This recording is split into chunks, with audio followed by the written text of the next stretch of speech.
Hi friends, welcome back to our YouTube channel lucky Sai అండి. ఇక చూస్తున్నారు కదండి, మొత్తం 6 kg పండుమిరపకాయలు అనమాట. మొత్తం ఇలా మంచిగా వాటర్లో వేసేసుకొని క్లీన్ చేసుకోవాలన్నమాట. తర్వాత మంచి జాలి బుట్టలో వేసుకుంటే వాటర్ మొత్తం కారిపోతుంది అనమాట అండి. ఇక్కడ మా మమ్మీ లెక్క చెప్తున్నారు. కేజీ పండుమిరపకాయలకి 1/2 kg ఉప్పు, 1/2 kgలో సగం చింతపండు అండి. ఇదైతే 1 kg పండుమిరపకాయ పచ్చడికండి. ఇక్కడ మేము 6 kgలు క్వాంటిటీ పెట్టుకుంటున్నాం కాబట్టి 3/4 kg చింతపండు, కేజీన్నర అయితే ఉప్పు వేసుకుంటున్నామండి. ఇక్కడ చూపిస్తుంది కదండి వీడియోలో. ఇలా మొత్తం చింతపండుని మొత్తానికి ఈనెలు గింజలు లేకుండా మొత్తం క్లీన్ చేసేసుకోవాలన్నమాట.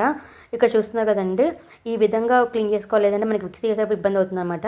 ఇలా మొత్తం ఇందాక జాలి బుట్టలో వేసుకుని పండుమిరపకాయలు మొత్తం తెచ్చుకొని మనం ఇలా క్లాత్ మీద మొత్తం ఆరబెట్టుకోవాలన్నమాట. ఫ్యాన్ కింద, ఎండలో ఆరబెట్టుకోకూడదండి, వీటిని ఫ్యాన్ కింద పెట్టేసుకోవాలి.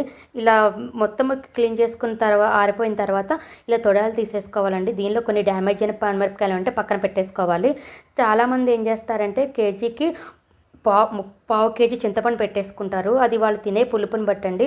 మేము అంత పులుపు తినము కాబట్టి మేము 1/4 kgలో సగం చింతపండు వేసుకున్నాం అనమాట. చాలామంది ఏం చేస్తారంటే దీనిలో వెల్లుల్లిపాయ కూడా వేసుకొని రుబ్బుకుంటారనమాట. మేమైతే అలా వేసుకొని రుబ్బుకోలేదండి. కొంతమంది కచ్చాపచ్చిగా రుబ్బేసుకొని మూడో రోజు తర్వాత దానిలో చింతపండు నానబెట్టేసుకుంటాం కదండి. నానబెట్టుకున్న తర్వాత మళ్ళీ రుబ్బుకుంటారు. అది డబుల్ పని అవుతుంది కాబట్టి అలా ఎందుకని చెప్పి మేము ఇక్కడ ఒక్కసారి మెత్తగా రుబ్బేసుకున్నామండి. క్వాంటిటీ ఎక్కువ కాబట్టి చాలా టైం పట్టిందన్నమాట. ఇలా పక్కన పేస్ట్లా పెట్టేసుకోవాలండి. ఇలా డబ్బాలో మొత్తం 3 రోజులతో స్టోర్ చేసుకున్న తర్వాత చింతపండు ఉప్పు మొత్తం దానికి పట్టిన తర్వాత ఇలా మంచిగా కలిపేసుకోవాలండి. ఇలా కలిపేసుకోవాలండి. ఇది 3వ రోజు పచ్చడి అనమాట. ఈ పచ్చడి మనకు 1 year పాటు స్టోరేజ్ ఉంటుందండి ఫ్రిడ్జ్లో పెట్టుకుంటే. కలర్ ఏది చేంజ్ అవ్వకుండా బాగుంటుందన్నమాట. ఇక్కడ పక్కనే మనం బాండి పెట్టుకొని ఆయిల్ బాగా కాగిన తర్వాత దానిలో మనం పచ్చిశనగపప్పు, మినప్పప్పు, ఆవాలు ఇవన్నీ వేసుకొని మంచిగా వేయించుకోవాలండి. దీనిలోకి మనం పచ్చి ఉల్లిపాయ కూడా వేసుకుంటామన్నమాట.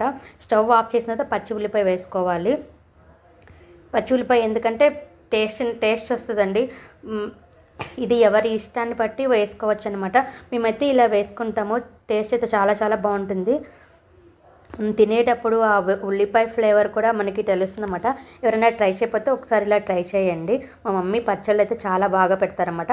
ఆయిల్ అదంతా చల్లారిపోయిన తర్వాత మనకి ఎంత క్వాంటిటీ అయితే పచ్చడి కావాలన్నది మనం ఇలా వేసుకొని కలుపుకోవాలన్నమాట అండి. వేడివేడి అన్నంలో ఇలా పండుమిరపకాయ దీనికి కాంబినేషన్గా పెరుగు మీద మేగడ పెట్టుకుంటే చాలా బాగుంటుందండి. పండుమిరపకాయలు చాలామంది గోంగూర పండుమిర్చిగా పెట్టుకుంటారు. ఈ వీడియో కనుక మీకు నచ్చినట్లయితే థ్యాంక్ యూ ఫర్ వాచింగ్ అండి. Bye bye.